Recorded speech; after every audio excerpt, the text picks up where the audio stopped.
It began with a whisper, then a refusal. A single bite of a cartridge and the dam broke. What followed wasn't just rebellion, it was rage, betrayal, courage, and blood. This is the story of the Revolt of 1857, India's first war of independence. India in the mid-19th century wasn't a land at peace. It was a land simmering under the pressure of foreign domination. The East India Company had wrapped its fingers tightly around the subcontinent, not just ruling but exploiting, economically, politically, culturally. On the surface, life went on, markets bustled, fields were ploughed, but beneath the daily grind something was deeply wrong. The British weren't just administrators, they were intruders, bending India's age-old systems for profit. Through political trickery like the doctrine of lapse, Indian rulers watched their kingdoms vanish if they didn't have a biological male heir. Jhansi, Satara and Nagpur snatched away with a stroke of a pen. In courts, the common man found no justice. English laws replaced traditional systems. Corrupt officers, mostly British, sided with British merchants. If an Indian spoke up, he was either ignored or punished. Language was a wall, and justice was only a rumour. Economically, the country was being drained dry. Cotton, silk, spices, all extracted and shipped to England. The weaver from Bengal, who once fed his family with pride, now begged at British factories. Local industries collapsed, taxes rose. The land revenue system was designed not to sustain farmers, but to milk them dry. The annexation of Awadh in 1856 was a turning point. It was not just a political move, but an emotional gut punch. Even the Nawab's loyal subjects turned bitter, forced to give up both jobs and pride. And then came religion, a matter of the soul. Temples and mosques, once respected, were now taxed. Missionaries roamed freely with condescension toward Indian faiths. In 1856, a new law allowed Christian converts to inherit ancestral property, provoking outrage among conservative Hindus and Muslims alike. The message was loud, their beliefs didn't matter. But perhaps no one felt the heat more than the Indian soldier, the sepoy. They formed the backbone of the company's army, but were treated like expendable extras in a British play. Promotions were rare, and so were salaries. British officers barked orders, flaunted racism, and ignored the very customs they had sworn to respect. Yet the sepoys bore it for a while, until the rifles came. To understand how a scattered rebellion became a storm, we must look deeper at the causes that turned simmering frustration into explosive revolt. The British East India Company wasn't just a trading firm anymore. By 1857, it had become a beast, politically cunning, economically ruthless, and culturally tone-deaf. Let's start with politics. The British wanted power, and they wanted all of it. Another tactic was the subsidiary alliance. Indian rulers were forced to maintain British troops in their territories and pay for them.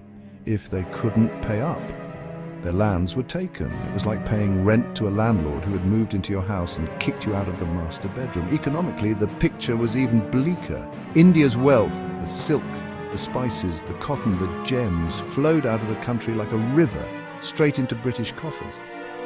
Indian artisans were ruined. The once glorious textile centres of Dhaka and Murshidabad became ghost towns. British-made cloth flooded Indian markets, sold cheaper, while Indian looms fell silent. Villages suffered under crushing land taxes. Peasants were forced to sell their land and work on what used to be their own soil.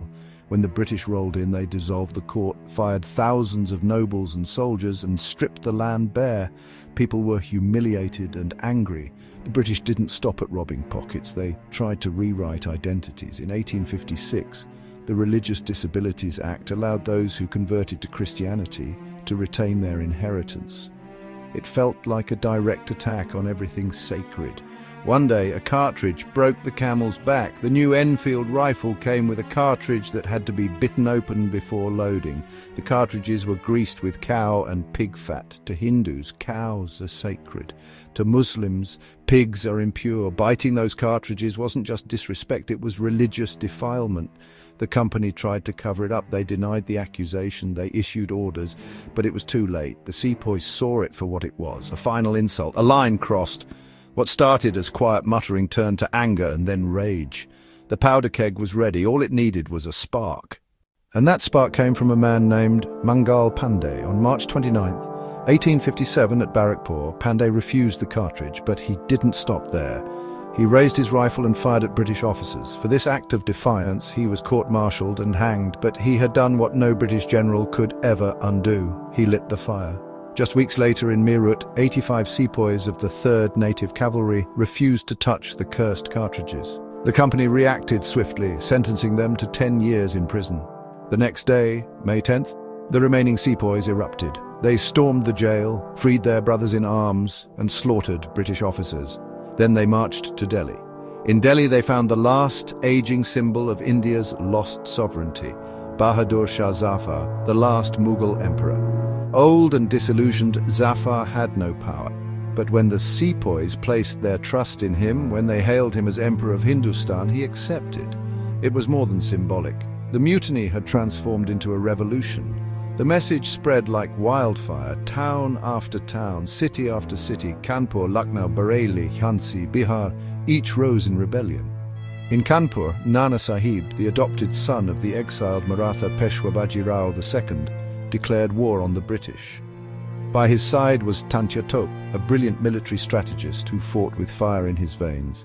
In Jhansi, Rani Laxmi Bai, the queen, denied her right to rule, mounted her horse with her son tied to her back and led her troops into battle.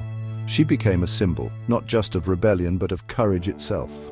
In Lucknow, Begum Hazrat Mahal rallied troops and civilians alike, turning the city into a stronghold of resistance. In Bareilly, Khan Bahadur Khan, a descendant of the Rohilla Afghans, raised his sword. In Bihar, Kunwar Singh, old and arthritic, still took the battlefield. He even continued to fight after losing a hand, reportedly cutting it off and offering it to the Ganges to atone for touching British rails. And there were more unknown names, forgotten heroes, farmers, blacksmiths, teachers, fakirs who took up whatever arms they had. The rebellion wasn't just military, it was spiritual, emotional, personal. Civilians joined in droves. In some towns, British officials were overthrown in hours. For the first time, India spoke with 1,000 voices, all crying out the same word, freedom. But even in its rage, the revolt had no single command. It was passionate but fragmented, and the British were preparing their counterattack. And the British were not caught off guard for long. Reinforcements arrived from across the seas, their weapons were modern, and their discipline, honestly, was unmatched. More importantly, India was not united. The revolt remained mostly in the north and central India, and it did not spread to the south, the east and the west. Some rulers even sided with the British. Hyderabad, Gwalior, Patiala, Kashmir and Nepal offered troops and support. Old rivalries and mistrust kept the Indian forces from truly uniting. Leadership, though heroic, was scattered. There was no central command. One battle lost in Delhi meant disaster in Lucknow. One betrayal could crumble an entire front. One by one, the rebels fell. Delhi was retaken. Bahadur Shah Zafar was captured, tried, and exiled to Burma. Nana Sahib vanished. Rani Laxmi Bai died in battle, fighting till her last breath. The British executed rebels, razed villages, and left towns in ashes. The revenge was, well, brutal. By mid-1858, the rebellion had been crushed, but something had changed forever. The revolt shocked the British. Their arrogance cracked. The East India Company, blamed for its greed and failure, was dissolved. From now on, India would be ruled directly by the British Crown. Queen Victoria took over as Empress of India. A new viceroy replaced the Governor-General. The doctrine of lapse was scrapped. The army was reorganized. Indian and British soldiers were deliberately kept apart. Artillery units were now reserved only for the British. But something more important had begun, an awakening. The 1857 revolt, though it failed militarily, sowed the seeds of nationalism. Indians had tasted rebellion. They had seen what unity could do, even if only briefly. From its ashes rose the idea of a nation, a real free India. The revolt of 1857 was, in many ways, a flame, brief but fierce. It snapped the illusion of uncontested British control. Though it failed militarily, it marked the first bold claim to Indian selfhood. Seeds of nationalism were scattered then, and centuries later bloomed in freedom. Mangal Pandey, Rani Laxmi Bai, Nana Sahib, Bahadur Shah Zafar, ordinary Indians, extraordinary courage. Their rebellion, imperfect, fragmented, but undeniable, opened the path to a nation's soul. This wasn't the end, it was the beginning. Thank you for watching Tales of History. We hope you enjoyed this deep dive into the past and learned something new about the events that shaped our world. If you found this video interesting, please give it a thumbs up and share it with others who love history as much as we do. Don't forget to subscribe to our channel and hit the notification bell so you won't miss any of our future episodes. Until next time, keep exploring the fascinating stories of history with us. And remember, history isn't just the past, it's the key to understanding our present and shaping our future.